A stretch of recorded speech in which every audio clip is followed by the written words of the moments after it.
Doing good, Danny. It's nice to meet you, and thank you for having me on your platform. Oh, it's my honor. Now, I have to ask you a couple of questions to start because over these many years, people have tried to keep the two of us separated. That's happened with quite a few people in the field of disclosure. So I have to ask you directly, Gene Decode, is you a gray ET? No, I'm not. I'm not originally from Earth, but I'm certainly not a programmed life form like a gray. Grays Excellent. actually come as Zeta Reticuli or confused with them. The gray is actually a built mixture of organic and inorganic materials. It's a programmed life form. Totally. Also, are you FBI or CIA? Never have been. Okay, now we've got that out the way. You know, the people that are programmed to listen to people who try to keep people separated, they can now calm down and we can enjoy a lovely conversation.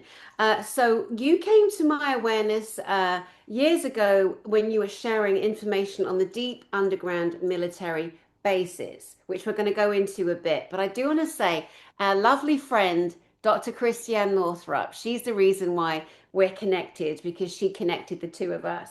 And years ago, we were in Mexico, her and we were doing what's called, it was a conference called Burning Mask. And it was given by our lovely friend who's since passed away, Mo Utataki, better known as Huna Flash.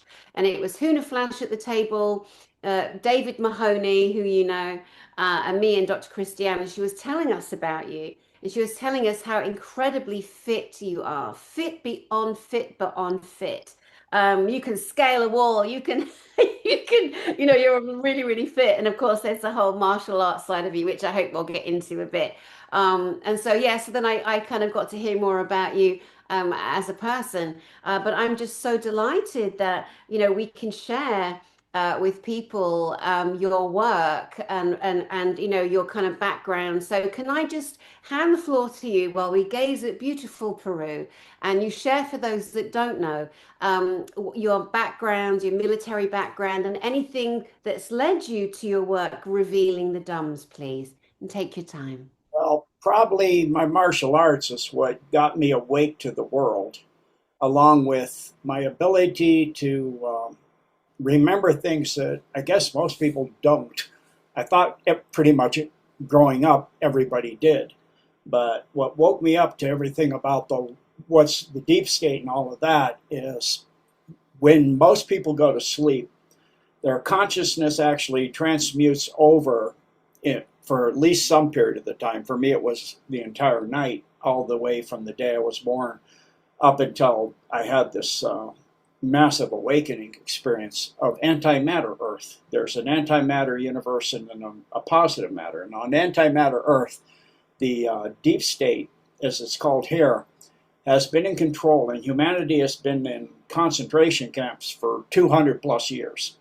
And I'm in the resistance in underground tunnels and things, sneaking into the camps and trying to tell people to fight back and wake up because there's not enough guns and bullets in the camp to stop them all. And living for 35 years in absolute horrific, terrible conditions as an absolute slave isn't living. You're just surviving, and you don't really have a life. They don't have names. You have a number. You don't look unless you're up at anyone, unless you're spoken to. There's no laughter. There's nothing. Parents don't know who their children are, vice versa, and it's horrific. So in that world, there was a term which, strangely enough, is a pretty common term I had never heard of until I got pretty high in rank, and I was over and over and over and over trying to get to the next step up. I made first steps really fast, and then I couldn't make this next step. And when I finally, the guy I worked underneath, who had time and rank on me, was the only reason he was my boss. He got advanced, and I asked him, why was it because of the quota? Because at that time in the military, and I think they still have it, you have to have so many Asians, so many black, different groups ranked. And I said, is it because of the quota? And he said, yes, And I said, is it the other guy in the other building, which he made the next step above him, the same case? Because I've talked to the people that works for him, and they said he's an idiot, and the morale's terrible, and the guy knows nothing. So how did he make it? Is it the same reason? They said no, and he said he's in this group. He named it, and I'd never heard that word on this earth. It was on antimatter earth, and it was a word of absolute terror. And we didn't even see it in the tunnels, and so I was just like, whoa.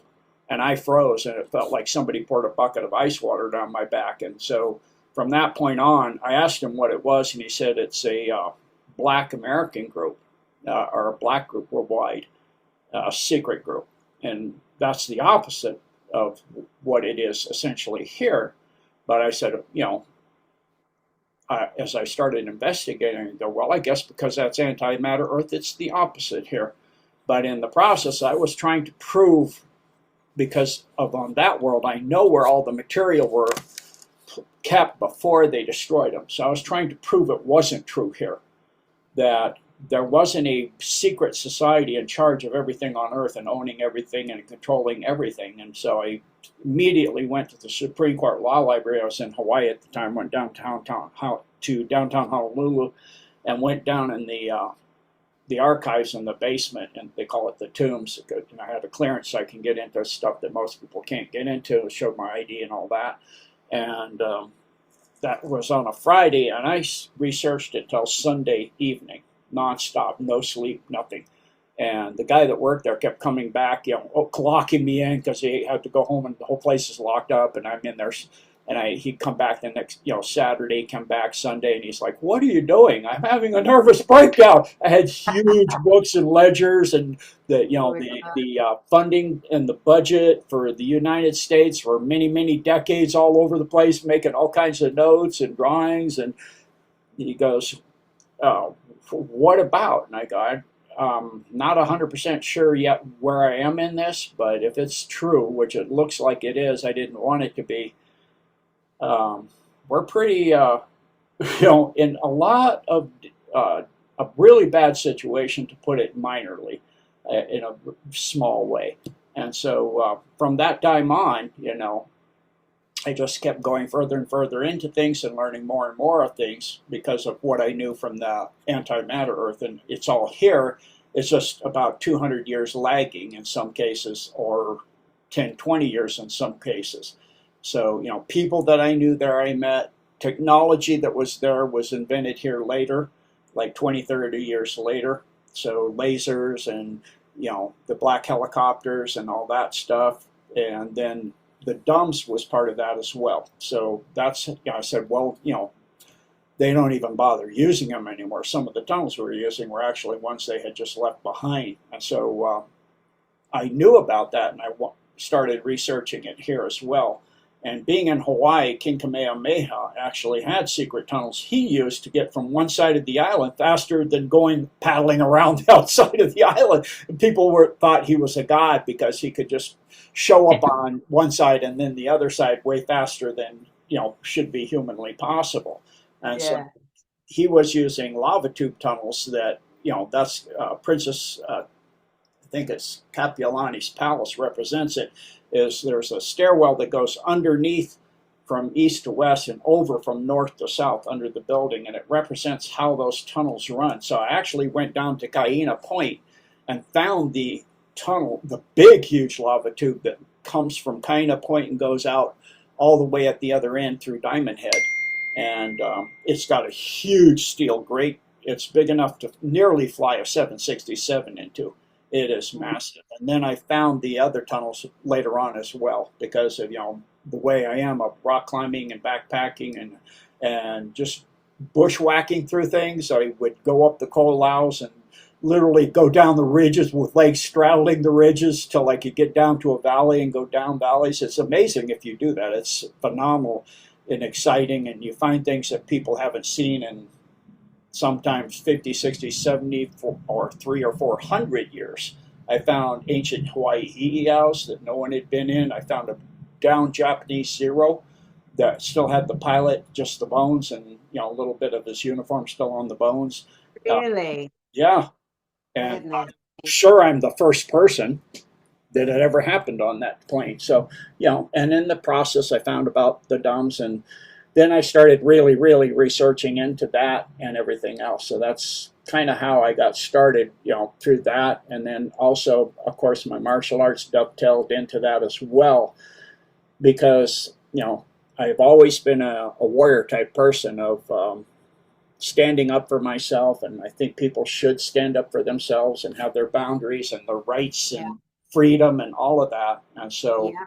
that dovetailed into it as well. So back to you, Danny. That's incredible. It's interesting too, how all of us on this journey of this life, and those of us that step out, put ourselves out, like I do and like you do in different ways, but very similar ways, being very public or very vocal in revealing information. It's always interesting to me to map where geologically, physically, these people I connect to have been on the planet. And I also too lived in Hawaii. My main island was Kauai, and I've been going there for over 20 years before I lived there. And I also came across things and made discoveries and felt like, well, knew I was in these completely isolated, ancient, situations. It's so magical there. And I have this theory that we, as the beings in these bodies on this planet at this time, in this lifetime that we're in currently, is that as we move through these different areas and places we're drawn to, we retrieve more of our soul from wherever, from whenever. I'm convinced of that. It's just a theory that I have, but yeah, it's just amazing to hear. So, okay, so you mentioned earlier that you were in the Navy.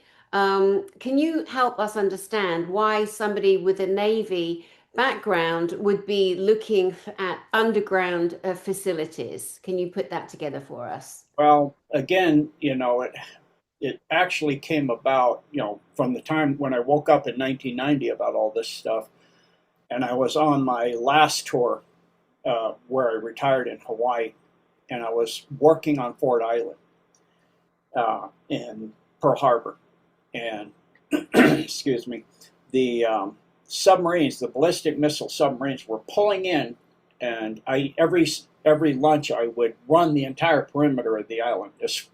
To the edge of the island it's not a big island, so to have enough, uh, you know, distance in my run, I'd literally run on the edge of the piers on the wood and jump over the bollards and all kinds of things and drop down in some places where you could on the rocks on the beach sometimes. And so in the process of doing that, if they have an SSBN and it's offloading its missiles, ballistic missiles, that's cordoned off and you have to run way up and around and back down again. And so it was week after week, I kept seeing the ballistic missiles submarines coming in and offloading their missiles. I mean, with one, okay, maybe something happened. But one time you get to the third one, you're going, what are we doing? We're disarming? The U.S. is, and I'm looking at all the intel I can, and Russia's not disarming, and UK's not disarming. Why are we disarming? So I decided to follow a flatbed with two missiles on it. So what I did is I parked at the ferry landing, took the ferry in the next day, and then when I got off the ferry, I ran to my car as quickly as possible so that I could follow this big, huge semi with a flatbed with two SSBN, two ballistic missiles on it. And I followed this truck into Halimanu Crater, which is military housing. And those are really tiny. It's not a big crater. And that's a long truck. And it starts going in there. And I'm like, how's he even going to get that thing out of there? Because if you turn anywhere in there, you're not going to be able to get it out. And so I immediately, when I was behind him, not close to make it look like something dangerous, I followed him at a reasonable distance. I drove up on the rim of the crater to look down, parked my car at an overlook, and I was looking down, and the truck drove straight into the side of the crater. I mean, literally into this. There used to be an ammo facility in World War II there. This steel doors welded shut, and they drove straight into the wall of those doors. They weren't open, and they didn't crash into it. And the truck is longer than the width of the crater wall there, And I can tell by the way if you're looking at the back end of a big long flatbed, and the cab is turning, the flatbed will start to turn as well. It didn't. It was going straight, and it kept going straight all the way until it was gone. And I'm like, your mind is thinking physics, right? If this thing's like over half longer than the width of the crater wall, and the fact it didn't crunch anyway. So I drove down there after about 30 minutes, and I rock climbed. So I climbed up around it, knocking dirt and rocks, and I'm touching. It feels real.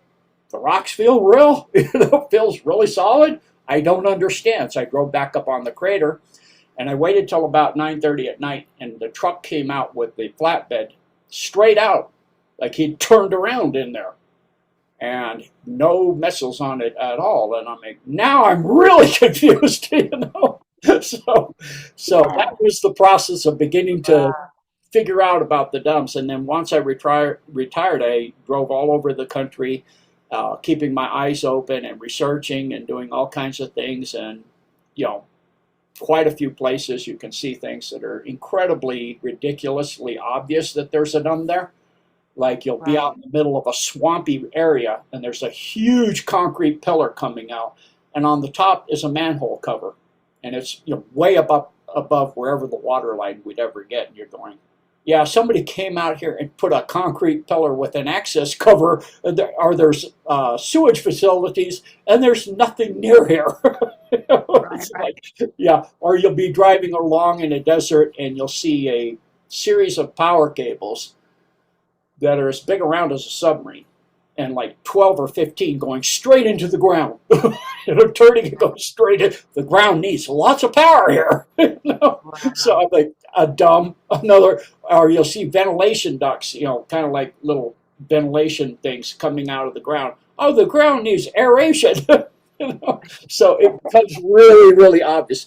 Or another one, because I love to go backpacking, and I would see, take with my 4x4 with my Jeep, I'd get way out in the desert, and I would sometimes take, really remote roads on BLM land, Bureau of Land Management, or federal lands that are okay for you to go out and just kind of camp out on.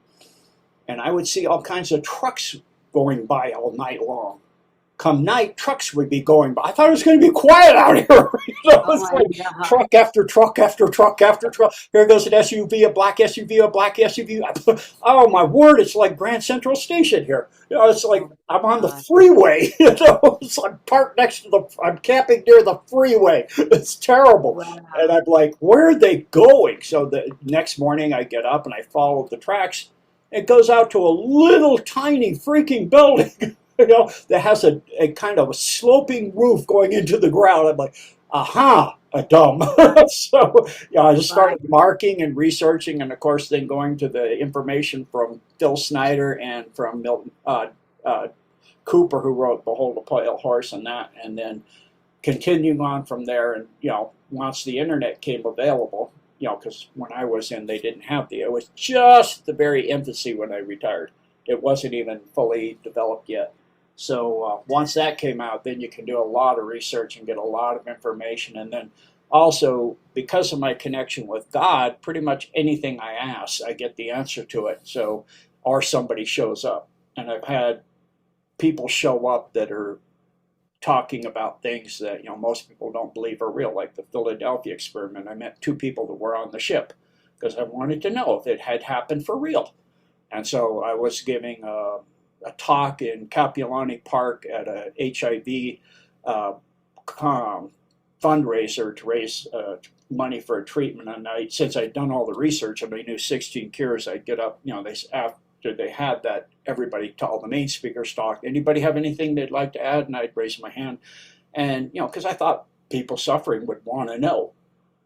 And the time I got done talking, 2,000 people sitting out in the grass, there's 5 or 10 people sitting there. And so usually a few homeless people and that, we're sitting listening.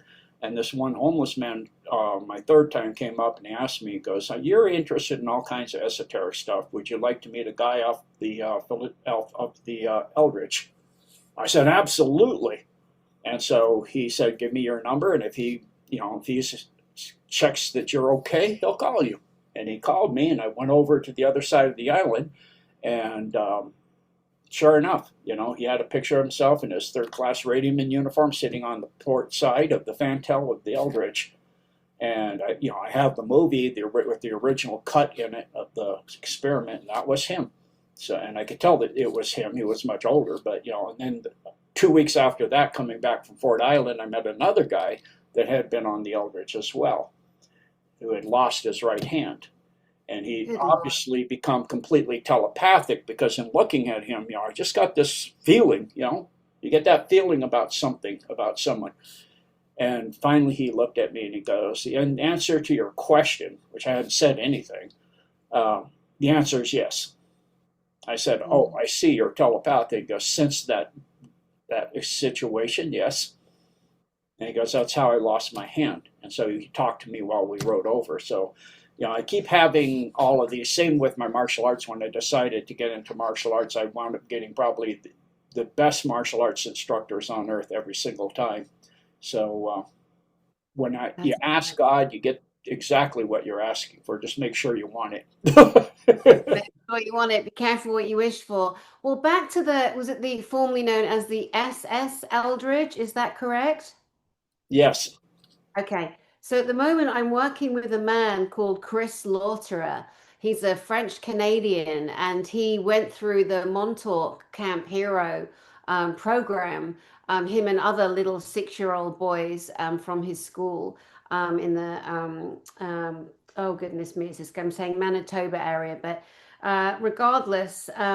He is connected because there's a lot of different stories and testimonies from different people about the SS Eldridge and that whole experiment. He believes himself to be the child known as Duncan Cameron. And I wanted to know what the name of the people that you met. Are you able to say their names and who they believe themselves to be? No, they asked me to keep it quiet, but I have read the Montauk series and do know of Duncan Cameron from that series of books, which is a Yeah. fantastic series of books. Yeah. Yeah. So I'm working with Chris. He's another kind of survivor of a situation where he passionately, deeply is trying to share his story. And so right now I'm supporting him. And then a couple of weeks ago, it's Brad Olson, Laura Eisenhower, and JP, all friends of mine, went to Camp Hero and took some video. And they're looking around the kind of markers, the concrete markers, how you would recognize a dam, where an opening is, etc. And then I'm bringing them all on together with Chris to discuss that event, and then we're going to share some of his CIA papers. But it's a very, very hot topic at the moment because we're all demanding full disclosure of everything. Everyone has the right to go after everything. I don't think anybody should respect anyone who's kept anything hidden at this stage. And that awful term, the humans aren't ready. The humans are going to go bloody crazy when they find out exactly what has been happening and what's been kept from them.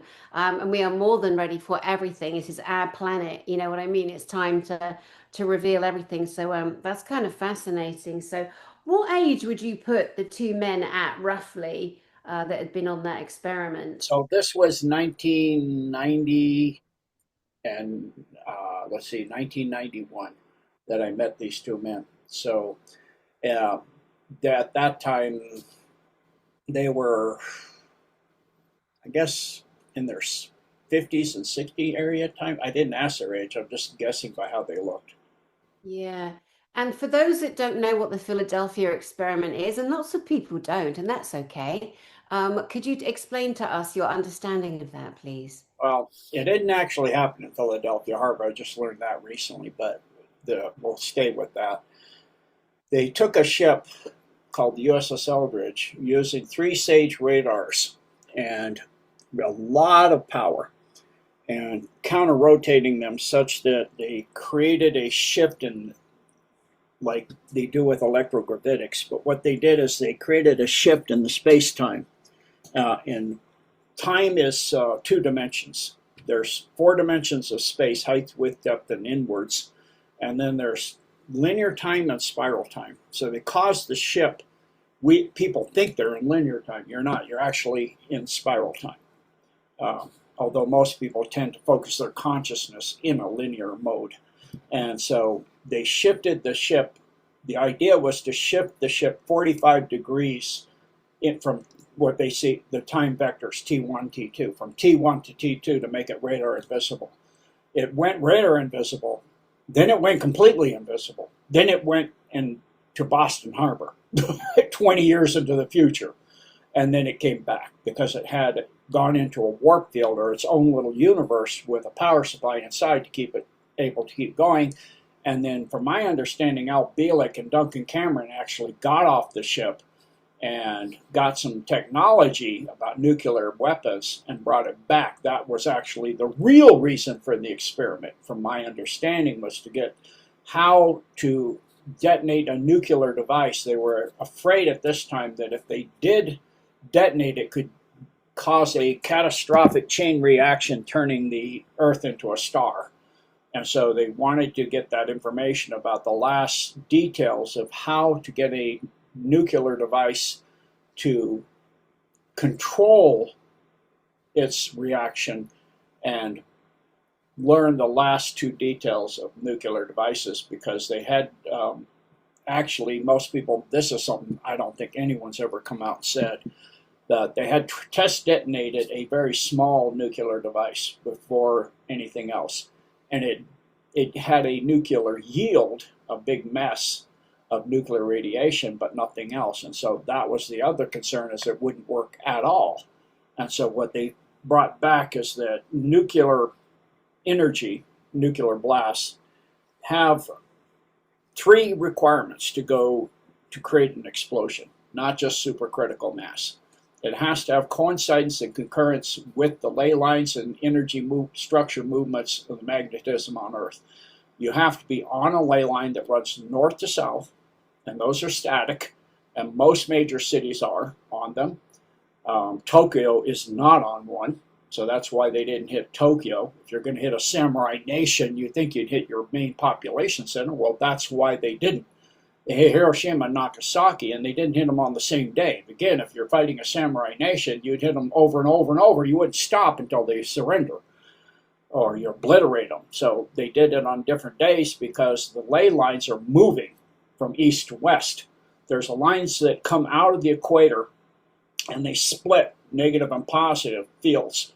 And the negative field, as opposites attract, goes towards the South Pole, or excuse me, the North Pole, which is actually the Antarctic. And then the positive goes to the north, what people call the North Pole, which is actually the negative pole of the Earth. And so as those ley lines of the static and the moving line cross, you have to detonate the device precisely within 1 second degree of arc north, south, east, west, and 1 second in that, within 1 second of that cross. So that's why they were doing, you would think with all the nuclear testing they've done, okay, you see it goes boom, and you see how much, 1 megaton or 100 megaton or whatever, or 100 kiloton, you know what it does. Okay, now we got fusion, we tested that, okay, that works. Hydrogen bomb, okay, that works. At a point you get, okay, what's the point anymore?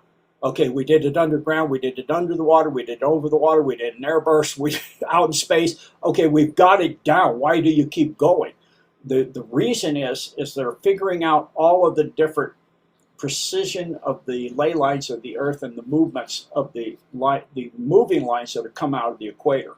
And so that, from my understanding, is why Duncan Cameron and Preston Nichols actually got off the Eldridge and then got back on, was to get, and that's really the cover story, was radar invisibility, or a side product, so to speak. Like, you get in martial arts to learn self-defense, and then as you're in, it becomes a side product of what it really turns out to be about. Oh, wow. That's incredible. Something you mentioned earlier when you were reporting on the truck that was carrying their arms, you said SSBN, was that correct? And what does that stand for? SS as in submarine. Okay, SS means submarine. Ballistic is the B, and N is nuclear. Thank you. Good to know. And I'm sure that somebody, because I felt like we'd left that hanging out there, so we want to obviously nail as much as we can. How are you so informed on the ley lines and the way they have to point northeast, southwest, for example? We know obviously the crossing point, that's where a lot of the churches are built today. They took down the original temples because, they know that's the most powerful part, the point of power. So much has been covered up and taken from us. But how do you know? Where did you get that information yourself? Well, actually, it was researching history. Like you, I was interested why churches were built, where they were, castles, why certain satanic rituals are done at certain places, why the pyramids are where they are, and all of that. So I researched and learned about ley lines, and then in once I learned about the domes and see the same thing, they're building domes on ley lines. And so it has to do with energy and power and production of energy and all of those things all tie together, especially if you're going to do something like CERN and you want to open up a portal to a parallel Earth. In that case, you need to be on a very pivotal congruence of ley lines to be able to do that. Not just a super collider is going to do it sitting anywhere. It has to Yeah. be on a line where you can open a transdimensional doorway. And so that's why CERN is built where it is. And, these are key things. And then there's a lot of works that I read in regards to that. So, Yeah. looking into ley lines and researching all of this for a long time. Yeah. No, I really appreciate that and value that feedback. Thank you so much. And I'd already written down CERN, and because obviously looking at the ley lines and the testing and the explosions, etc. And then, that we know this harvesting of energy. We know that these people, who use science as their kind of facade, but monstrous, horrific, non-persons, soulless ones, who, create these experiments, Sun being one of them, the collider, trying to split the atom, or so they try to pass it off that way. Why do you think there is a statue? I've seen it, I've looked at this, of Shiva at the front of CERN, the building. Yeah, that's because, again, you're trying to tap into frequency, and that determines the frequency of the earth you're trying to tap into. They wanted to bring demonic beings and fallen angelics and all kinds of things here. And Shiva is the destroyer. With Vishnu, I believe, is the other Hindu god. They're supposed to dance a dance called the Tandali that brings about the destruction of the world, which is exactly what the Cabal wants. They wanted a thermonuclear war, go in their dumps and have all their seed banks already stocked and all of that, and come out after everything was gone and inherit the earth, and after they wiped out of everybody else on the surface and everything else on the surface of the earth. So that's what they wanted. So they actually did ceremonies in front of that statue for that reason, to set those energies in place. Satanic dances and satanic sacrifices were done as well inside the facility. And recently there's I think it was a 13-year-old young man who's a super genius, did the quantum equations and all kinds of physics and things, and showed that CERN opened an 11-minute window into a parallel Earth. He proved it and did a huge stage lecture. So really fascinating things are going on. He actually said they did do it, and they did open it up. And it's not just a super collider to find the Higgs boson and a few other things. It actually was built to do precisely this, and it has a ring inside of it, a huge technology that is built specifically to do that on purpose. Yeah, absolutely.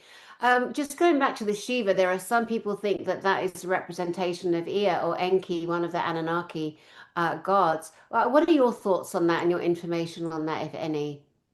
Well, Enki and Enlil are two of the Anunnaki, or those from the stars that came, as it's translated in the Sumerian times. And they're a species of tall, red-haired, six-fingered, six-toes beings that are about 8 to 9 feet tall, usually, from a solar system that orbits ours called Nemesis. It's a brown dwarf with 7 planets. The outer 3 planets, their home planet Nebru, and then the other outer 2 planets, Helion and Argota, come through our system every 25,972 years. It's what causes the Earth's wobble on its axis. As it comes up from beneath the ecliptic at an 86-degree angle, the poles are matched up, so light forces repel. So it causes the Earth to be pushed over, and then as it leaves, it rotates back. And so it comes up behind us, it goes in behind the sun in a 4-year journey, and comes out between us and the sun. It didn't originally do that. It originally used to come out between Saturn and Jupiter, but the Orion Syndicate changed the orbit so that it would create a change in the Earth's axis and misalign the pyramids that were creating an energy grid so that they couldn't come on Earth. And at this time, Earth was actually a moon of a planet called Tiamat that lay between Mars and Jupiter. And they crashed one of the planets into that planet and destroyed it. And lots of Mars's atmosphere, and then Mars got the 2 liquid halves of the mantle of Tiamat, and it got Phobos and Deimos. And then another planet crashed into an outer planet of ours and created the Kuiper Belt. So that's the remains of Tiamat, or the asteroid belt, and then one of the some of the planets, and there's a small planetoid in the Kuiper Belt called Ceres. And then the Earth got displaced and came into orbit where it is now. But the people at that time here, because of that, built a energy grid so that they couldn't come and mess with Earth. So they changed the orbit of Nemesis so that it would come in and be between the Earth and the Sun when it came out, to create catastrophic situations on Earth. And also, the Anunnaki have been using different types of gold, monatomic being one of them, so they use about 100% of their mind. And they're extremely brilliant and extremely technologically advanced. They're the stormtroopers for the Orion Syndicate. And they were captured and enslaved by the Orion Syndicate through a nuclear war. So their planet is irradiated. To mitigate radiation, you have to use monatomic gold. Their solar system doesn't have gold. So they come to Earth every time they pass through to mine gold. And of course, being very advanced and looking at us as less than them, essentially ants or vermin, they decided to make us mine the gold. So they built these huge microwave devices on Earth. You can see them all over Africa. They look like a flower, just like the microwave, little tiny microwave you have in a microwave oven generator system. But it's called a maser. It cuts a beam into the Earth till you get to the gold seam. Well, then you need somebody to go down there to remove the gold. So that would be humans. But the problem is very quickly the humanity fought back and didn't want to be enslaved to mine gold and crawled down in the ground. And so in the process of that resulted in the Pyramid Wars and the misaligning of the pyramids and the destruction of the Uyghur civilization at that time, which was in what is now the Gobi Desert, which they nuked. It was a tropical rainforest, and the Sahara, which they nuked. And that's why you can find what looks like green clear obsidian glass, volcanic glass in those areas, because anytime you drop a nuke, like even in the coral atolls and things, you can find that where we drop nukes, because it creates the sand into this green volcanic clear glass, but it's radioactive, of course. And so also all over the Sahara and the Gobi, pretty much anywhere you dig down very far, you're going to find remnants of civilization. It was a vast civilization. And still the humans wouldn't do it. So then they created mankind. On their next come in through, they created genetic engineering dens, Gardens of Eden, to take the genetics of humans. They took 2 humans, put them in there, and then from the female took out her egg, erased all the genetic material in it, and crossed the Alpha Draco, Cro-Magnon, and Neanderthal, and created a species that was strong, powerful, and obedient to mine gold. But in the process of that with Cro-Magnon, you're talking about a species that's an animal still. It's oversold. And so they got an oversold type being. And so they did this a total of 13 times trying to upgrade it to get a being that had a little more intelligence, which they did on the 13th try. So they got 13 different models of this mankind type being. That's why you read in Genesis, we, that's not plural. Triune nature, but not plural. We, the gods, we, the Anunnaki, shall create them in our image. So mankind. They created mankind, which was Cain, and not genetically related to Abel at all. And so you can tell, because then later when he kills Abel, he's told to kill Abel, he's afraid to go out because they will get him. Well, who, the Cro-Magnons and the Neanderthals? Or he says, don't worry, I'll put a mark on your forehead. Maybe the Cro-Mag or the Neanderthal might be able to read that. Unlikely, though. But if they saw that mark and they were able to recognize it, they'd go, you need to be killed because you followed the dark ones. So they would have killed him. So he and his children, his sons, find wives. Well, they find wives that are pretty much like them. Who's that? Humanity. Humanity is already out there. So now we wind up in a situation where we are today, where you have a species that looks very much like us, that has a dominant in the gene pool, where human is recessive. So you can have a human born to a family that is all actually another species. You have two species breeding within each other. And so that's really the message of Christ on the Sermons on the Mount when he came, was to not marry these things, because they're being oversold with 13 oversouls for over 2 billion people now. You're talking over 2 billion mankind. Divide 13 by 2 billion. How much of a soul do they have? Of what, 100 millionth or something? Very smidgenal. So that's your moral compass.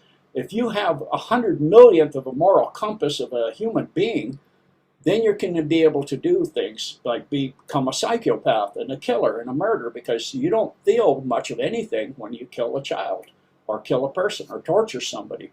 And so that's actually what they were looking for in the first place, is somebody that would do whatever they're told to do without saying that's wrong. That's not, you shouldn't do those things. And so that's where we sit today, and a lot of the situations we have are due to all of that. And then, of course, you've also got crypto hominids here too, secret groups that have come from other places, and a secret group that's from Earth as well, as from Earth as we are, as human beings, that is extremely intelligent and is kind of running things behind the scenes, in league with mankind and in league with the Orion Syndicate, as David Icke says, the reptilian shapeshifters, and they're all in league, like Paul Simon said, a loose affiliation of millionaires and billionaires, and the miracle in the baby carriage, the bomb in the baby carriage is viewed from a distant star. So that kind of gives you their outlook on things. A bomb in a baby carriage is a miracle. So this is the kind of gods they follow and the kind of beings they are. So that's kind of where we are, and dovetails into tons of the research and things I've learned. Yeah. Well, listen, thank you for sharing your thoughts, your independent thoughts on Ea, Enki, Enlil, Anunnaki. Everyone is entitled to have their own ability to research, read, learn. I'm not here to dispute you. I'm here to share you and your information. Thank you for your perspective. And also on the SS Eldridge, that was important too, especially because I'm working with somebody who believes, that he was very much a part of that. And like I said to you at the beginning, I've been kept away from people doing my work over these years, and now I'm just completely open to hearing everyone's thoughts, because we, as an individual soul spark of the Creator, need to put things together for ourselves and figure this out for ourselves. I truly do believe that. So we need to be presented with information that we can, you know, take down, you know, to see what resonates, what works, and you know. But like you said, you know, your usual wife, 98% of the time for her, for Yeah. her discernment, right? Yeah. So, I will say that, a lot of people look at one or the other, Inky or Enlil, as a good cop. It's a good cop, bad cop. They play good cop, bad cop really well. So, I know a lot of people think Inky is a good guy or Enlil is a good one, or that. And then also you have some other things involved with Inky and Enlil, where you have possession going on by fallen angelics at the same time within them. So there's a lot of kind of like the President Autopin we had, where at the beginning he had been vrilled, and so he was a vrill, and so he wasn't really himself anymore until that died, and then they had to replace it with a cyborg. My gosh. Wow. Let's get into some of the dumb information, the deep underground military bases that you've been researching from at least 2018, and you are the main source of information for me from that time. And for many also, I know you were there showing your maps and showing the explosions underground. We were going to mention something on the UK maps, the UK military bases, but can you just go ahead and share whatever you'd like? So I just finished editing this out. It's not been proofread and edited yet, but it's the updated version of the UK dumps. And I have to preface the UK with the fact that you have underground facilities going back to the Roman Empire, going back, that go under Hadrian's Wall, go under the Channel, go to France. You've got stuff going back thousands and thousands and even millions of years. So you've got tunnels and ancient underground facilities. What I'm talking about here are the deep state facilities. So with that, let me go ahead and, oh, I'm sharing the Word document. Let me go ahead and pull up the PDF. It'll read nicer. I'll pull that up just a second. Give me a moment, please. Yeah, no, take your time. No, I'm really pleased to be able to have this information and share, because it's an extremely important aspect of current happenings. And people, again, are really kind of focusing more on their own individual thoughts, research, putting together what they think is happening, because I think that the time of, you know, following, I mean, we should listen to everybody, not just follow one person. That's insane to me. That's that whole kind of you know, lording over someone. It just doesn't work for me at all. So, of course, there's your flag. Hmm. Oops, a little fast. So, and there's essentially what the UK is. You have Ireland, Wales, Scotland, England, and Shetland Islands. And so the primary facilities, I'll just kind of, I don't know how much time you want. To read this whole thing would take a while, but is interconnected by tunnels. All of the dumps are interconnected by tunnels of various types, including maglev, which are magnetic levitating trains that in a vacuum tube that can go in Mach speeds. And, Yeah. they're saying like 4 or 5 Mach. That's old. It's 17 now. I know that sounds insane to people. And then they have tunnel systems like at some of the facilities that can actually go off world through a portal. So they have those like at Area 51 and at Dulce and some of the other ones. So Bent Wanderers, Brindleshram Forest. It's a 48-3 type base. And Peter Paget, I don't know if you know of him, talked about it in this video, in this YouTube. And he went into what happened at this dump. It was a nuclear stockpile. And the ET-3 craft came down and neutralized it by turning the plutonium and the uranium into iron, liquid iron. and it ran down, and it required an extensive cleanup. The liquid iron cut down some trees. It's hot, burning liquid iron, and Mm. so it dripped down onto the ground and ran through the trees and had to be carted off. And it was still somewhat radioactive, so it was a really messy, messy, messy situation. Uh, and so, unbeknownst to the British, the U.S., this is the time frame I was telling you about, and the USSR had their nuclear arsenal also turned, in some cases, to gold or iron. So the world had been disarmed because they were getting ready to do what they want to do, which is create a nuclear war. So you can see here in regards to the map where Bentwaters and Rendlesham are, and the facility in regards to some other facilities as well, and the basic location in the UK. Mhm. There was a name on the other page, Miles and his bases project, Miles Johnston. So I know him. He's coming Okay. on my channel. He's coming on my channel next week. He's been working a long time in disclosure. He's an Irishman. He makes me laugh. He's a great character, and he's done a lot of work over these years. So interesting to Awesome. see Awesome. I'll him. have to catch that. And now you can see the interconnection of the facilities here that work with Bentwaters. So you have Woodridge, Waterbeach, Lakenheath, and Lakenheath also now I've learned has TR craft underneath it inside the anti-gravitics. Yes, go ahead, Danny. Guess what? So at my last conference in Eastbourne, England, here where I'm living in England, so at the town of Eastbourne, which is over the sea. So on my conferences, we always do a sky watch, because there's craft everywhere. They're there the whole time now. And there was over 2,000 people out on what we call the Wish Tower Hill overlooking the sea. And we're all there. We're calling in the craft. We've planned for at least two to come over, and they're there. And then at one point, and it was beautiful. This military craft came over. Of course, most people think it's a UFO, but we knew it wasn't. We knew it was a military craft. Alex Collier said it could have been a TR-9. And anyway, it was stunning. It went over, it flew low, it was triangular. We got great photos of it.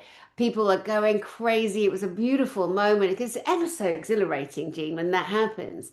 And I had absolutely no way of knowing or proving where that craft was from until one of my friends, Diana, came to me and said that her boss works at the RAF, Royal Air Force Base. It's called Lakenheath, and they wanted us to know where that craft came from. So I love that it's on that list. And RAF Lakenheath also services USA and UK personnel, Yeah. military. So thank Yeah, you for correcting that and giving me the correct pronunciation. I'm not good on pronunciations. Lakenheath that's all right. It's does make more perfect. sense than Lakenheath. I didn't see the word lake in there.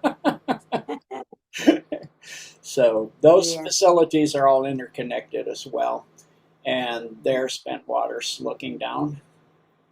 And again, you can see some of the symbology that they love, the Masonic symbology in there. Yeah. Yeah.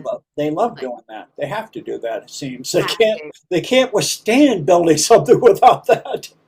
No, And it's almost like Starfort design too, isn't it? Off to yes, the they left. always Yeah. do this.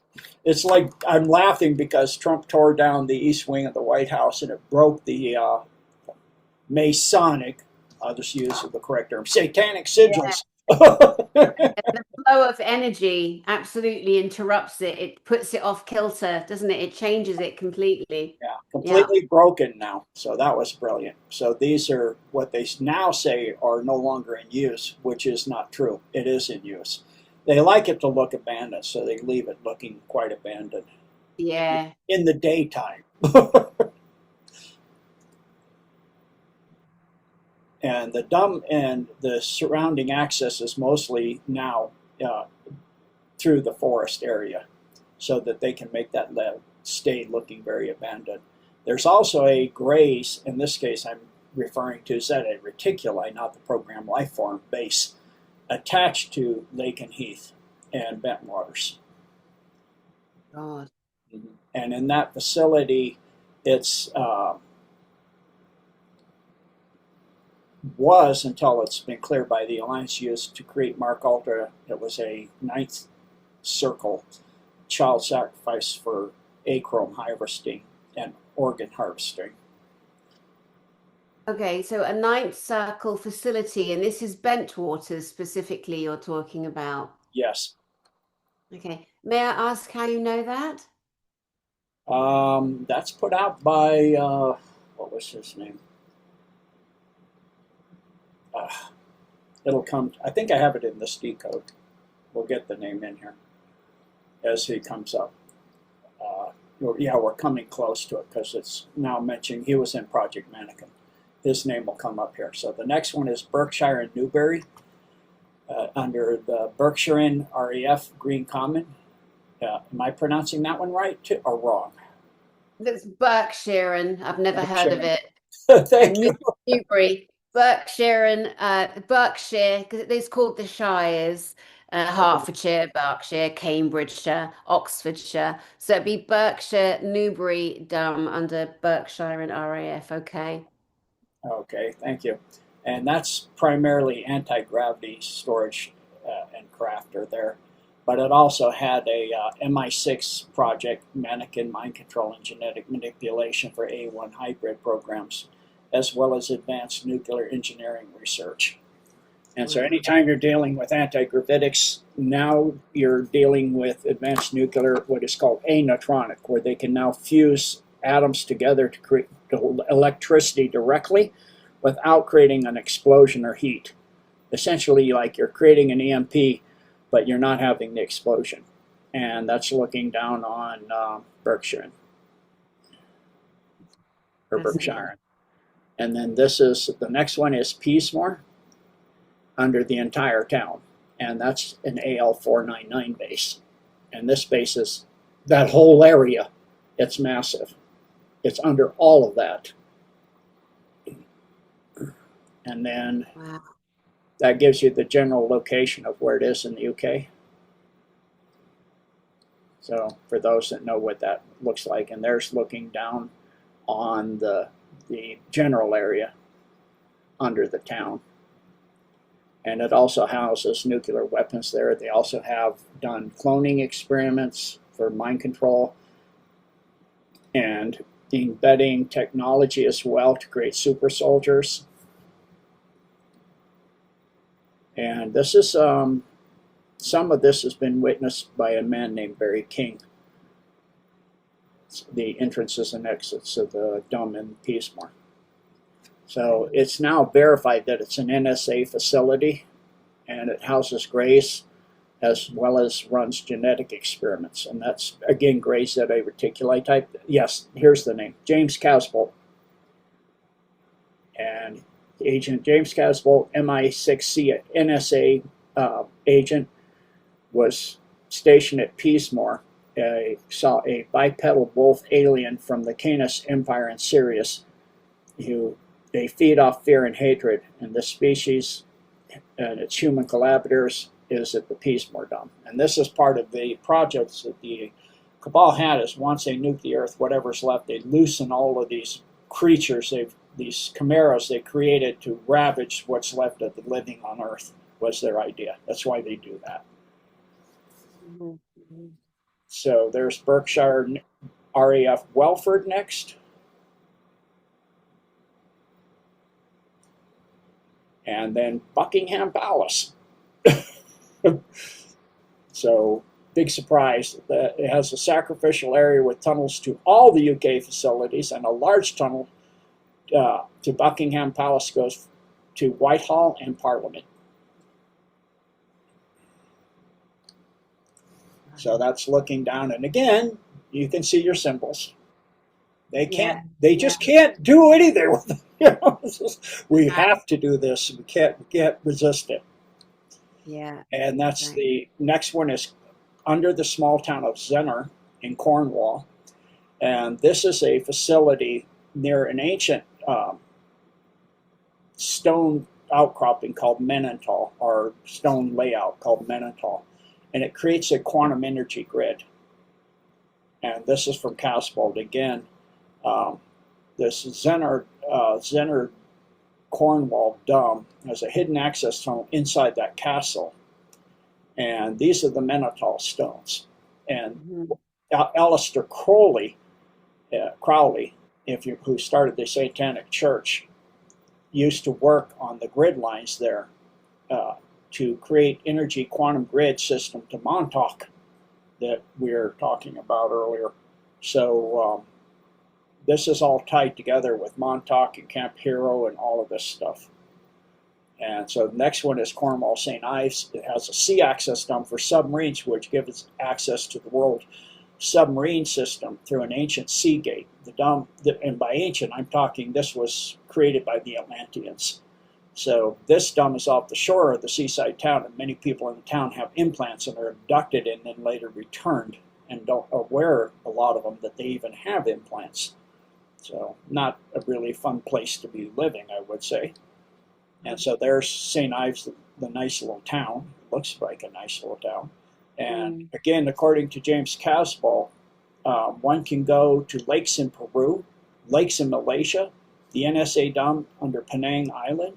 As a child, he went on missions to a location under Penang Island from St. Ives.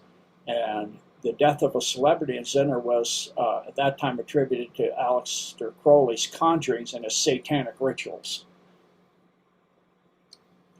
And so there's lots and lots of sightings of I'll just use the traditional, so they keep changing the name, UFO sightings. And a Cornwall police project, classified secret, had gone on where there was a dig and they found mass graves of children. That they had traced reports of many missing children in the area. And the poet D.H. Lawrence had lived at a small cottage and said he had heard explosions coming from deep underground in Zener, obviously from the facility there. Wow. And then we have Cornwall, UK, the Carn Cottage, which is where Aleister Crowley spent a great deal of his time. And this is all interconnected with tunnel systems. So this looks very remote, but it's not because of the underground tunnel systems. It's abandoned now. This one is not really being used for anything. I don't know anybody that would even want to go in there. So it has a close connection to the Zeta Reticuli and the reptilians and Satanism, of course, because of what Aleister Crowley was doing there.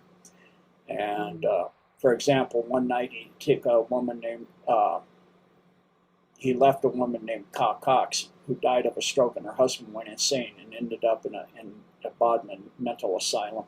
He said he saw a reptilian that had materialized inside the house, and Ka Cox died of fright. And the police files pertaining to their death was stolen from the police station after that. So we see how the deep state, normal operations going on there. And Aleister Crowley was also at Montauk in New York and was working with that project when it was in full swing with the quantum energy grid lines from Montauk to Zener to the Menental stones in ancient stones in Cornwall. So then we have Cloud House, and this one's, for me, is pretty disturbing. It's in East Knoll, Wiltshire. Is that correct? Probably not. Yeah, Wiltshire. No, it's perfect, Wiltshire. Oh, I got that one right. And that's now the castle, the Craig House, is connected with the Castle Craig at the McCanns, who are parents of the missing child, Maddie McCann. And the East Knoll, Wiltshire Cloud House was owned by Aleister Crowley and has an entrance to the dome inside the Cloud House to this day. And it now is, according to James Casbolt, was assigned to track down Belial, a demonic entity, in 2011, who was loose in the U.S. and had something to do with plasma beams to vaporize a policeman in Arizona. Cloud House was founded by Peter McCann, Maddie's uncle. And according to Casbolt, at the time, the dome facility at Cloud House, clones were destroyed and shape-shifting aliens, we know who those would be, take their place and infiltrate human society. So they get top dignitaries and replace them with shape-shifting aliens. I guess they have to come in contact with the person to be able to shape-shift them. So Cloud House is now, this is the disturbing part, an addictions treatment facility for the UK royal family. Yeah. That makes sense, though. So rather disturbing. So people, specifically the royals, sponsored by Prince William, Kate Middleton, Duchess of Cambridge, in other words. Her husband, Prince William, Duke of Cambridge, expected to become king. Of course, that didn't happen. Then we have what we were talking about is Lakenheath in Suffolk. This is a monsoon facility, Monsoon 1. It's 70 miles northwest of London, 25 miles from Cambridge.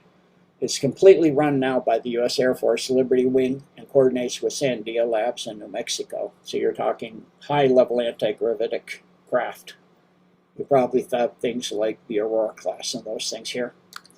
Then we have Liverpool itself, which has miles of tunnels beneath and chambers for child sacrifice, egg-crumb harvesting, satanic sacrifice under the Metropolitan Cathedral, which is full of Masonic symbology. Another area is underneath the Anglican Cathedral, and it also has the typical Masonic flooring and all of that. So here's the Metropolitan Cathedral, if you know your symbology.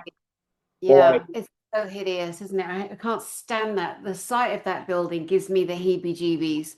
yeah, that thing is laid out satanic as heck. Yeah, So yeah, I would think it would give you that. It would certainly make my skin crawl being near that thing. yeah, gross. And there's the Anglican Cathedral, and that has tunnels connected to Buckingham Palace and all that other stuff. Then London itself is full of underground tunnels and a dome under it too. It is a CLC-1 base and under Westminster and Parliament. And this base has an area for demonics and sacrifice, practicing sacrifices. It has an intricate maze of tunnels under the entire city, expanding out of the city area. Primary access is under the new Victoria Tube Line, with many under the others, such as the Intercontinental Hotel on Park Lane, Buckingham Palace, Hyde Park Tube Station, which has an access to the maglev systems, with tunnels to stations to the residence and offices of Downing Street. This includes the offices of the Prime Minister of the United Kingdom and the Chancellor Executive and all the Doms in Wales and Ireland. Downing Street was built by George Downing between 1682 and 1684, you can see him there, who was a spy for over Cromwell and King Charles. So of course he's got to build tunnels. It doesn't. And so there's 10 Downing Street. And James Casbolt said that underground parking garage, go down the elevator, there's a tube system that goes into the dumps there. It has an access there to a Stargate, to a planet in the Sirius star system. Mm-hmm. And you can find more information on that at this link right here. Oops, sorry. I didn't even touch you to do that. I just moved the mouse. That link right there. Yeah. And then James Casbolt, by the way, is genetically, like I said, they were doing at Montauk, and they do at these facilities, a machine cyborg enhanced super soldier Mark Ultra type being. He was to alert humanity to certain secrets. That was what he was created. And it was reported that he actually went to through that Stargate to the planet is believed to be Sirius B in the of the Orion system. And there's an ancient facility on Sirius B in the sea floor of that planet, which is a pentagon within a pentagon, meaning there are 7 pentagons, one inside the other. And the Pentagon in Arlington, Virginia is an exact replica of the ancient Pentagon on Sirius B. That's why it was built that way. And AI controls this facility, and it was doing an experiment to see which race had the greatest survival dynamics on this planet. That's what on Sirius B. It took people from different planets to see which one would have the greatest survival of all of those. So in each of these pentagons, it housed a different root race from within somewhere in the multiverse, and it would just go through experiments. And the AI found out that humans have the greatest survival dynamics, and that the original human form had the most perfect form in the universe. So there's some proof for people about what I've said about humanity again. Yeah. So James Caswell actually said this in an interview. He described the experiment and said that we will win. In other words, the humans will win. And for those that don't know, when Trump was inaugurated, he played the song Nason Dorma. He had it sung. And Nason Dorma means none shall sleep. And in the movie Sum of All Fears, at the end, Russia and the U.S. almost went to nuclear war. And it was just stopped at the last seconds. And after that,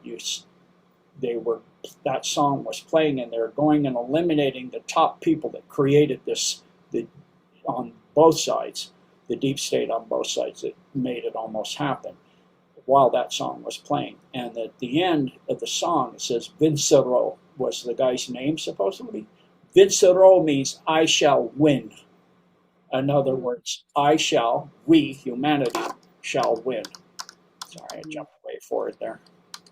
If I bump my mouse, it goes crazy here. So,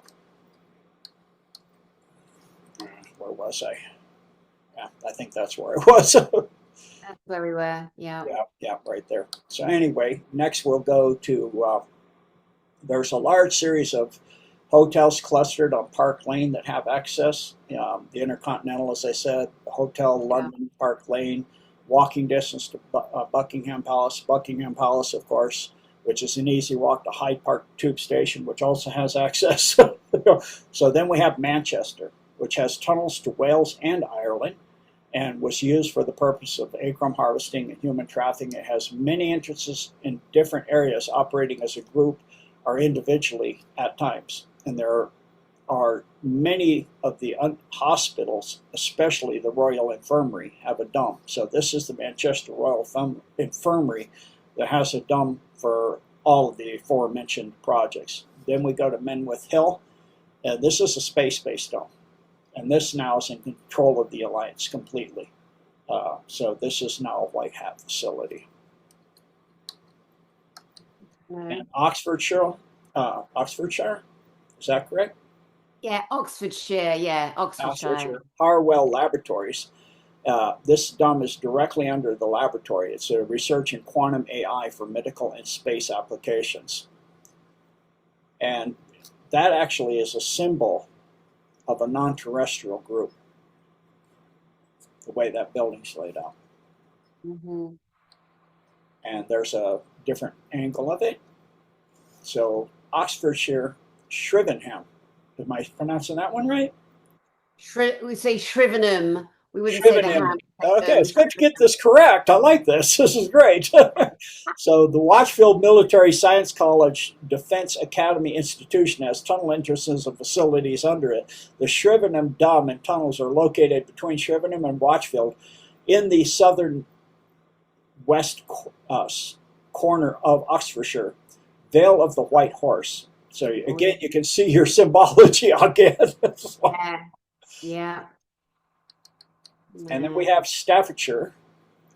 And if you're in the UK and you haven't heard of this, I'd be surprised. This is Porton Down. And this has a vast history of testing chemicals on humans and hybridization research. It's one of the most secretive establishments in the UK. It's the headquarters of the Defense Science. It's kind of like DARPA for us, the Defense Science and Technology Laboratory, DSTL, and the sits on the outskirts of an unsuspecting. I don't think they're unsuspecting English village at this point. If they're unsuspecting, they got to be brain dead. It's like, God. Or maybe they were exposed to it. Yeah. Wow. I mean, every movie I've ever seen, the locals of that little city knew. Right. So Porton Down has 6 levels going underneath it, including hybridization, Project Mannequin, which is again Mark Ultra Super Soldier program, testing on humans of chemicals and all kinds of, inbred hybridization and chimera and all that other stuff. There was, of course, many conspiracy theories tied to it. I wouldn't say they're theories. Important down is the Center of Research into Chemical and Biological Development, as well as the testing and procurement of scientific technology to enhance the UK's military and public benefit. Yeah, what public? Yeah.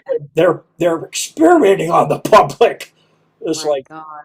yeah, it's like this is how they always do it. I mean, we're here for your protection. Thanks, we'll Yeah. do our own protection. Go Yeah, away. sure. Exactly. Oh God. Yeah, it still has chemical and nuclear storage. A nearby laborer was going through the woods and he found an iron plate digging in the woods for something or other. Who knows what? Of course, that's an escape hatch, and he opened up a ring and then opened it up, and it led to tunnels to modern port towns. It was like I said, you're out in the middle of nowhere and you find a big, huge grate in the ground. I know swamps where there's a pillar of concrete coming out 10 feet up above the highest water with a steel grate on it. Same purpose. Mhm. So a lot of these tunnels are for port and downs are extremely old, going back to the Roman era and even to Atlantis and even earlier than that. Then we go to Strange Ways Prison, which is a Mark Ultra facility. It's under the prison. And most prisons, especially high level, dangerous people are put, have Mark Ultra facilities under them in the world, everywhere. So, in its over 100-year history, um, it has had a lot of riots and prison breaks and all this. So, this is the prison here you're looking in the picture there. So, it's due to what they're doing. So, you can see from these links, go look at those links and you'll find out a lot about this prison. And research into that prison is quite sordid and quite disturbing. And they've done a lot of terrible things there. Then we go to Westminster and the UK Parliament. That's a large underground area for rituals, tunnels to Buckingham Palace, Whitehall, and Windsor Castle, as well as a massive area for gold storage and many ancient artifacts. And there it is. So you've got massive stores of gold under there, Mhm. at least until they started bringing it back to Fort Knox because Trump said he was going to go look at Fort Knox. Right, right. Yeah. So maybe not now. There Yeah. was. And a lot of really ancient artifacts are stored under there, a lot of artifacts of power. Uh-huh. And then we have Whitehall Palace, the large underground area for rituals, refuge with large tunnels to Buckingham Palace, Windsor Castle, UK Parliament, and Balmoral Castle in Scotland. And there's Mhm. Whitehall again. Mhm. And then we go to Wiltshire, Corsham. I'm sure Wiltshire. Is it Corsham? No, Wiltshire's perfect. Wiltshire, Corsham, yeah, computer center. Ah, okay. Computer Center. Of course, it's a dome, which holds the blackmail to all the officials of the world. So it was tied to the one in Israel that they bombed, the Iranians bombed. It's another backup system. They love backups, and so Oh yeah. yeah, so they've got all of the blackmail, all the stuff from Epstein and Branson, and all of that stuff there. It's supposed to be one of the best kept secrets. I don't think so. If I'm talking about it, it's not that kept very well. So it's an active government bunker located at Peel Circus in Corsham. The above ground site consists of nothing more than a doorway into a mound of earth, as you can see, obscured by public view by a ring of trees and vegetation. Sometimes it's referred to as Corsham Computer Center. It's located at the eastern end of Tunnel Quarry, a huge underground stone quarry which was converted into an ammo dump in World War II. Wow. Then comes Wiltshire Rudloe Manor. Rodlow Manor. What is it? Rodlow. Rodlow Manor. Okay, thank you. This is underneath the Royal Air Force RAF base, formerly RAF Box. This base is outside of Bath, southern England, Rudlow Manor near Corsham, Wiltshire, which for years the RAF Secret Service worked at espionage, counterintelligence, but also UFO investigations. There are many nasty demonic beings because of all the stuff they do under there. And this dome has tunnels that go all the way under Hadrian's Wall into France. And the area for there's has an area for the royal family for continuity of government, and 4,000 other people in the dome for our continuity of government. The dome is literally the British Area 51. They have downed alien craft for back engineering, do alien autopsies, alien interrogations, and much more. It's personally kept looking like it's derelict and abandoned to keep the privacy of the area. They actually sealed off some of the tunnels in 2005 and sold them at auction to keep that idea up for 1.5 million pounds to maintain the image that it's abandoned and not using it, selling it off. Sealed those tunnels up and sold them. It's completely connected to satellite surveillance systems. So here's a picture of the entrance. And this is how it looked in World War II, and controlling the Allied invasion. And then we go to Windsor Castle. The large underground areas for rituals, refuge with large tunnel systems to Buckingham Palace, Whitehall, UK, Parliament, Balmoral Castle in Scotland. Small tunnel systems go under Hadrian's Wall and then to the catacombs under Paris in France. So this stuff is all interconnected. It's amazing how everything is interconnected. And I got the higher picture so you can see more of the palace itself and see the symbols and things. And then we have York, RFA Flyingdales. It has a small facility underneath it. It's part of the Royal Air Force early warning system. Castle, large underground area for rest. It has a area for rituals, refuge with large tunnels to Buckingham Palace, Whitehall, UK, Parliament, Balmoral Castle in Scotland. A small tunnel system goes under Hadrian's Wall, again, because it's connected to the previous system. So they look at it as one, and kind of part of the whole thing is all one thing is the way they look at this. And that's where Flyingdales is located. And we go to Ireland. There's Ireland. So in Mayo County, this is closest a picture I can find to where it is. There's an entrance from a feeder to the Ally. How do you say that one? I don't know. Irish gets tricky because they have Gaelic pronunciations. So I don't know if it's Isla or Ailey or, Gronya. I mean, it's so difficult to know, but yeah, we'll just I'll call it pretend we know Ailey. it. I'll go with Ailey. Ailey Ailey. River.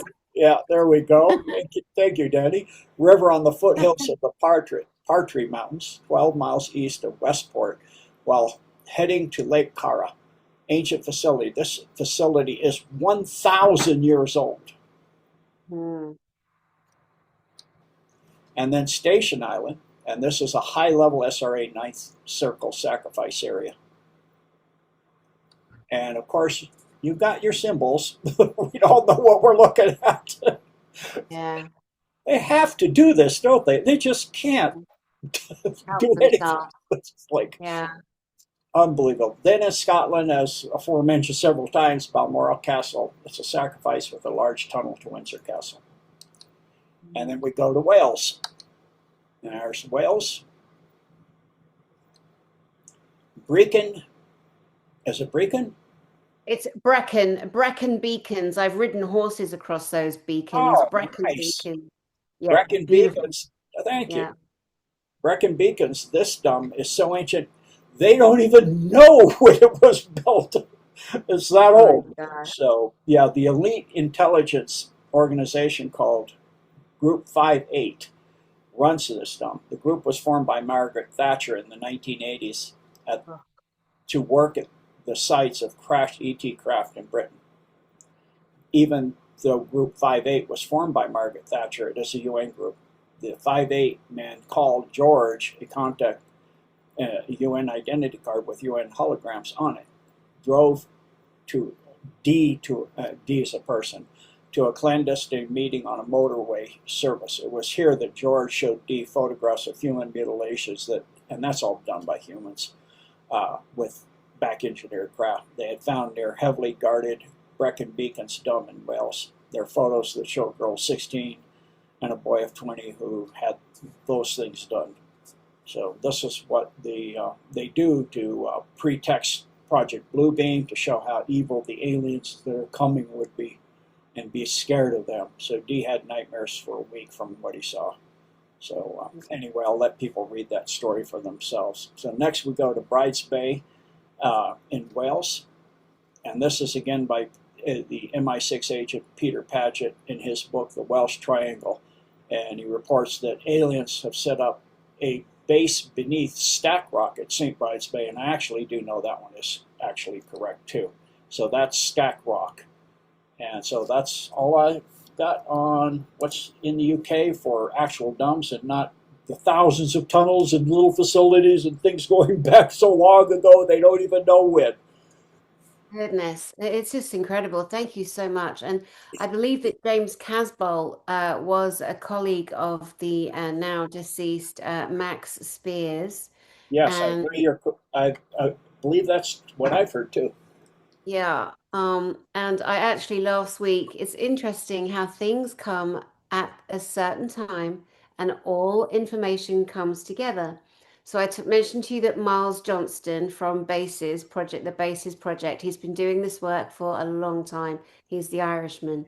So I'm meeting him on Friday, and I'm going to bring him to my channel to share his information. And then there's you bringing in James Casbolt and Miles. I'm talking to specifically about his work and Max Spears. And it is said that James Casbolt and Max Spears worked together as super soldiers. There was some bloodline sharing, there was some information. And then I saw also Carrie Cassidy, who I've never met. And I watched her interviewing James and Max Spears on a video that somebody sent me. A guy called Steven sent me.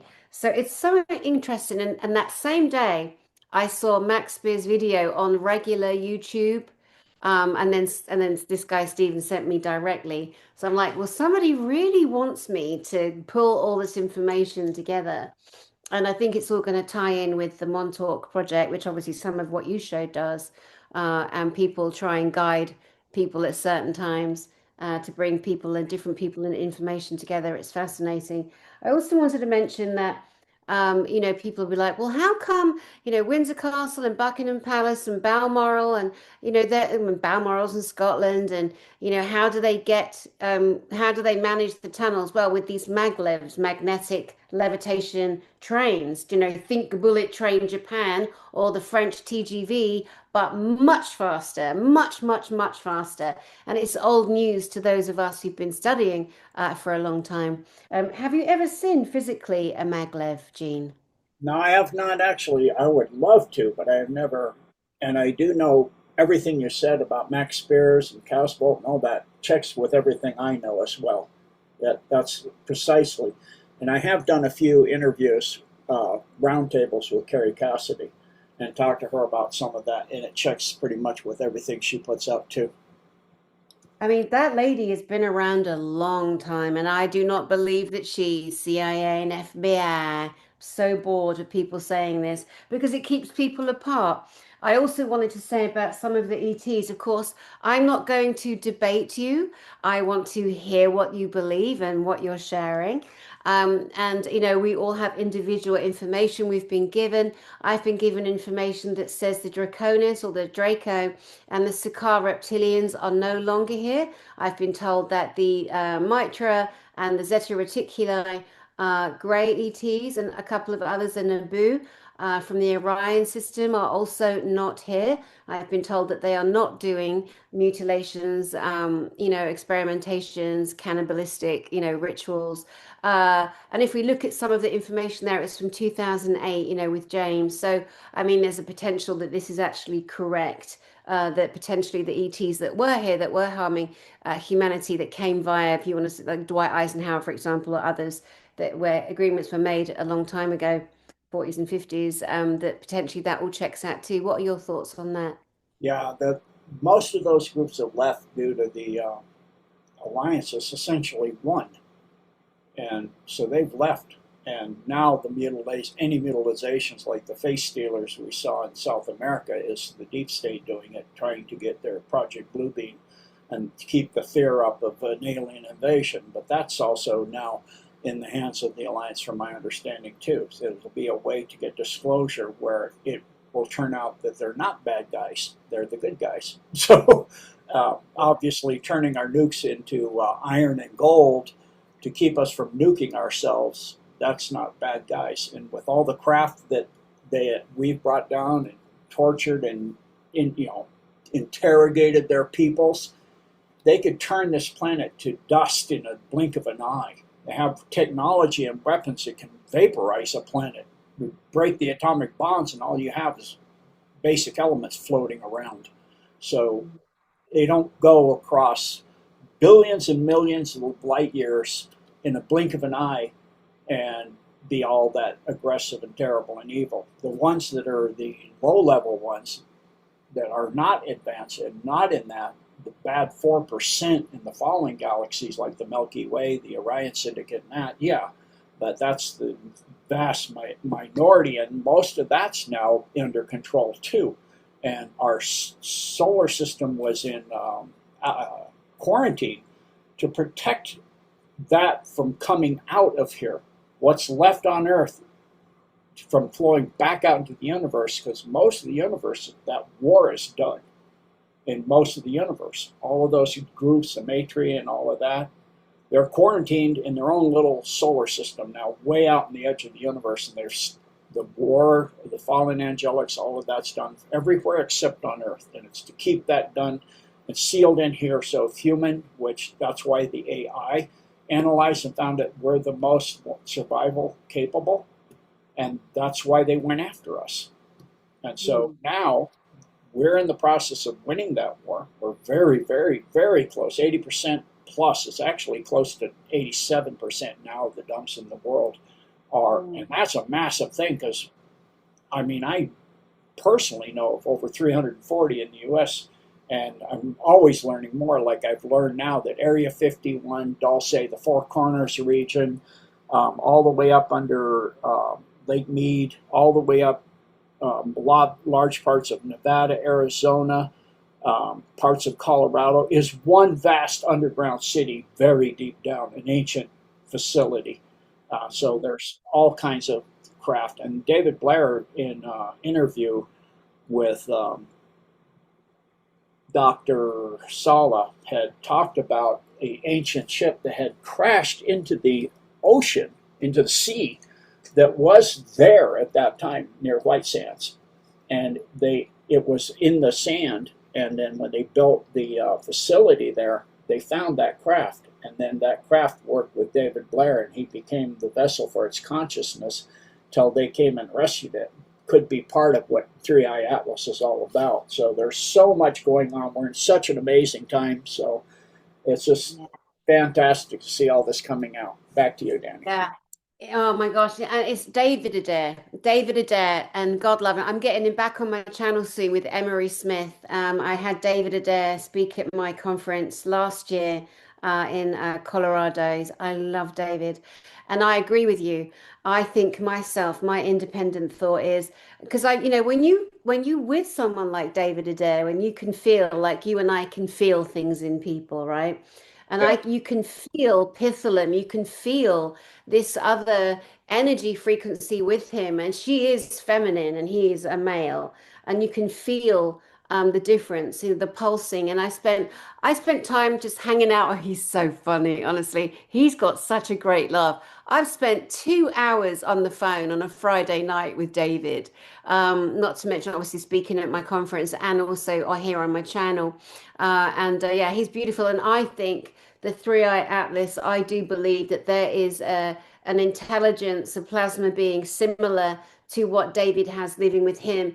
And her name is Pithalum that lives with him. Her name is Pithalum. Yeah, so I think that too. I agree with you. So, well, this has been really lovely. I've looked forward to this, and I'm so glad we did it, and I'm so grateful to you. And I know that people are going to be really happy to see you here on my beautiful channel. And those that have never, heard of your work in any kind of great detail will obviously have something else to think about and, consider.